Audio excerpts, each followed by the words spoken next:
지금 저는 둘 다 괜찮은 것 같아서 둘 다 좀 구체적인 조건을 비교 분석해 볼 필요가 있어요. 그렇죠. 이제 세부적으로 검토가 들어가야죠. 이제. 어떤 검토해야 돼요?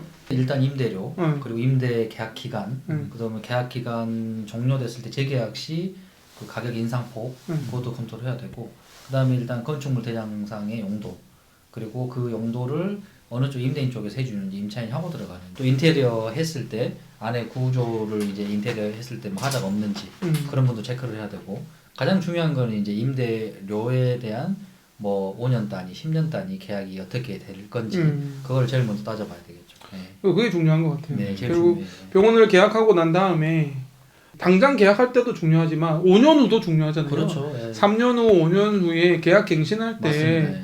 완전 바가지 씌워버리면 항상 그때 문제가 됩니다. 네. 네. 그때 항상 임대인하고 그때 싸워요. 항상. 처음에는 좋다가도 잘 돼요. 다 들을 거잖아요. 주위 부동산 통해서 엄청 대박이 났어 이 병원이.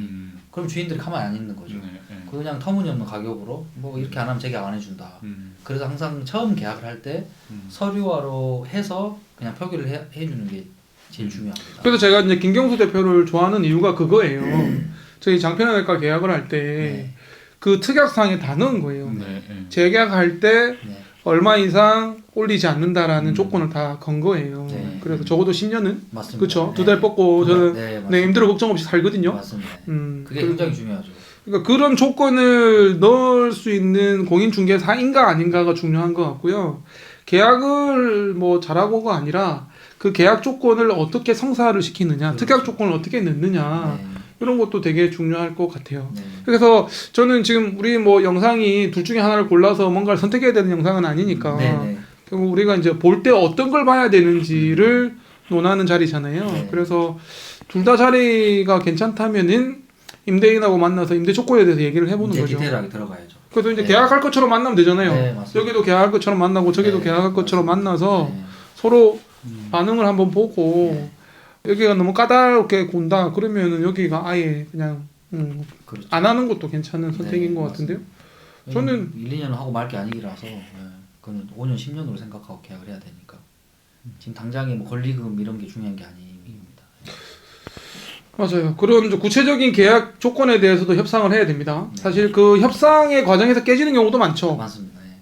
거기 얘기하다가 결렬되는 경우도 되게 많았던 것 같아요. 그때가 그 시기가 제일 많아요. 이제 세부적인 얘기가 오가고 이쪽에서는 하고 싶은 거고 임대인 입장에서는 이제 소위 표현하는 임차인이 나타났기 때문에 더 받고 싶은 거고 더 유리한 쪽으로 계약을 하고 싶은 거고 이제 그 역할을 중개인이 해줘야 되는데 대부분 중개하신 분들은 성사가 목적이잖아요. 그래서 임대인 측을 들 수밖에 없습니다. 겉으로는 임차인 편을 드는 것처럼 보이지만 속마음은 임대인 편을 들 수밖에 없어요. 그렇게 해야지 계약이 빨리 성사가 되고. 그러니까 원장 편이 아니라는 겁니다. 원장 편 안 들어준다는 거예요. 건물주 편입니다. 네. 대부분의 그 중개하신 분들이 그렇게 또 이렇게 일이 업무가 진행이 되다 보니까. 근데 저는 조금 달라요. 저는 또 이 중개업도 하지만 저도 사업을 하고 있기 때문에 매장 운영을 하고 있기 때문에 저는 제 그냥 소신을 걸고 임차인 편 쪽에 임대차 계약을 좀 욕먹을 각오하고 욕먹을 각오하고 계약이 설령 조금 깨지더라도 그냥 임차인이 오래 왜냐면 인테리어라든지 기계 장비에 돈이 많이 들어가잖아요. 그래서 5년 10년 진짜 롱런 할 수 있게끔 그런 계약 조건을 될 수 있으면 이렇게 받아내려고 노력을 합니다. 잠시만 깨알 PR 하시는 것 같은데 지금 우리 이전에 버전 1에서는 이렇게 PR 안 하셨거든. 좋아요. 좋습니다. 이제 프로가 돼가시는 것 같아요. 원장님뿐만 아니라 모든 저한테 의뢰를 해주신 원장님들 될 수 있으면 임차인 편 쪽에서 좋습니다. 계약을 좀 유도하게끔 합니다. 어쨌든 좀 중요한 거는 그거 같아요. 임대 조건에 대해서 구체적으로 들어가서 그것도 큰 결정 요소다. 이런 부분이고 아까 우리가 이제 얘기하려고 했던 부분이 뭐냐면 이제 여러분들이 입지를 어느 정도 이제 고민하고 후보가 2개가 정해지면 각각에 대해서 떼야 될 서류가 있습니다. 왜냐하면 서로 떼보면 완전히 꽉인 데가 있거든요. 네, 맞습니다. 일단 등기부등본을 떼야 되죠. 그렇죠. 그래서 진짜로 주인이 누군지 또 해야 됩니다. 진짜 주인이 뭐 다른 사람일 수도 있는 거고요. 뭐 중개업소에 들은 거하고 또 다른 경우도 있고. 예. 그리고 이제 건축물 대장도 해서 건축물 대장에서는 근린생활 일종인지를 봐야 되는데 그렇죠. 2020년 1월부터 법이 바뀌어가지고요. 의원은 근린생활 일종 가로 의원 가로 닫고 이게 아니면은 병원 개설 안 되거든요. 안 됩니다. 예. 그래서 실컷 저기가 좋다고 결정했는데 네. 떼보니까 2종이야. 네. 근린생활 2종이야. 그러면은 이거 저기 용도 변경해야 되거든요. 네. 근데 용도 변경하면 주인이 해주느냐? 안 해주거든요. 네. 원장이 다 해야 돼요. 덜컥 계약금 걸어놓고 네. 이거 그래서 계약금 날리는 경우도 있고 용도 변경 안 돼서 날리는 경우도 있고 맞습니다. 용도 변경이 되게 어렵잖아요. 좀 어렵죠. 요즘 다 이게 이제 관할 구마가 좀 다르긴 한데 예전에 용도 변경은 사실 건축사가 이렇게 설계를 안 하고 그냥 신청만으로 했는데 지금은 웬만한 용도 변경 신고 사항도 건축사가 입회하에 건축사 돈을 주고 설계까지 도면까지 그려서 첨부가 돼야 돼요. 그렇죠. 의뢰하는 데는 한 500만 원 들고요. 네. 그리고 그것도 후속 작업하는데 몇백만 원 들기 때문에 네, 맞습니다. 그리고 또 하나가 문제가 뭐냐면 용도 변경을 해야 되는데 예를 들면 2종에서 1종으로 바뀔 때 장애인 시설 해야 되거든요.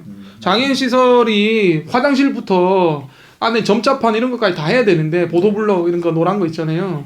그 과정에서 예를 들면 그 건물에 몇 평 이상 되면 해야 되는데 그전에는 병원 2개가 들어 있었는데 안 해도 되다가 내가 들어가면서 그 몇 평에 해당이 되면서 장애인 시설까지 다 해야 되는 경우가 생기면 들어가는 원장이 몇 천만 원 내야 되거든요. 맞습니다. 공사비로. 그거 차라리 안 하는 게 낫거든요. 네, 그래서 건축물 대장을 떼보셔야 돼요. 건축물 대장을 떼셔서 넌 너무 잘 알지. 도사지. 오. 완전 저기 깜짝 놀랐. 건축물 대장을 떼서 일종인지 확인하시고요. 그다음 등기부등본 떼서 대출 있는지 봐야 되잖아요. 대출. 그렇죠. 예, 맞습니다. 대출도 이 건물 가격에 비해 그리고 기존 임차인들이 또 입점이 돼 있다 보니까 그 현재 이 건물 가격과 그 보증금이 얼마 들어와 있는지. 그러니까 사실 최악의 상황에서는 경매가 넘어갔을 때 이 보증금을 이제 원장님께서 보호를 받을 수가 있는지 없는지까지도 판단을 해야 됩니다.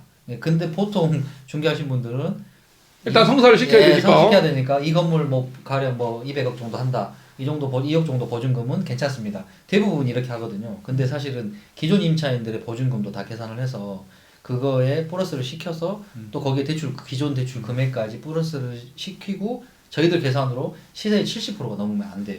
예, 그러면 나중에 이 주인이 다른 경매가 넘어갔을 때 원장님이 보증금을 떼일 수도 있거든요. 그런 부분까지 좀 디테일하게 들어가야 됩니다. 그러니까 잘못하면요. 최악의 경우에는 보증금 다 못 받고 날려버리고 네. 쫓겨나는 수도 생기거든요. 그 맞습니다. 그래서 등기부등본을 떼서 이 지금 상가를 담보로 해서 대출이 얼마나 돼 있는지 네. 그러니까 안전한 물건인지 맞습니다. 만나볼 필요가 있고 그리고 그 주인이 이제 임대인이 경제적으로 괜찮은지도 좀 네. 확인해 봐야 돼요. 저는 심지어 어떤 경우가 있었냐면 네. 저는 이 물건만 보질 않습니다. 네. 거기에 항상 공동담보가 돼 있어요. 네. 그러면은 기본적으로 자기 아파트가 공동담보 돼 있거든요. 그러면 그 아파트의 등기까지 저는 열람을 해서 계속 이어서 파고 들어가요. 그러면 또 거기 공동담보 잡혀 있으면 토지를 또 열람을 해서 거기 대출이 또 얼마 있는지. 그러면은 그 정도까지 하면 이 지금 건축주가 이 정도 신용 상태는 괜찮다. 그리고 이 물건 말고 다른 데 너무 대출 많이 받았구나. 그러면 이 건물뿐만 아니라 다른 데서 문제가 터질 수도 있거든요. 네. 그러면 이 건물이 다 공동담보 잡혀 있어서 문제가 됩니다. 그래서 저는 거기에 실거주하는 아파트 등기부등본까지 떼서 재정 상태를 확인합니다. 여러분들이 원장님이 다 하실 수는 없고요. 네. 전문가한테 맡기시면 되는데 제가 전문가도 보니까 전문가가 아닌 전문가도 많더라고요. 그래서 제대로 된 전문가를 만나볼 필요가 있겠고 여러분도 아셔야 돼요. 사실 최재희 원장님도 제가 뭐 등기부등본 얘기하고 건축물 대장 얘기하면 잘 모르시지만 이 영상을 보신 분들은 충분히 공부를 좀 해보시면 뭐 공부를 할 것도 없습니다. 그냥 김경수 대표님 만나셔가지고 좀 얘기를 들어보시면 금방 그런 부분들을 보는 눈이 좀 있어야 되고 사실 의사 선생님들 중에 이런 계약이나 이런 거 잘 모르시는 분들 되게 많으시잖아요. 뭐 의학에서는 도사시지만 전문가시지만 사회생활에서는 또 뭐 모르는 부분이 있기 때문에 충분히 전문가다운 전문가를 좀 찾아서 조언을 좀 구할 필요가 있겠다. 이런 생각이 들고 사실 입지는 굉장히 고민할 게 많아요. 또 뭐 고민해야 되나요?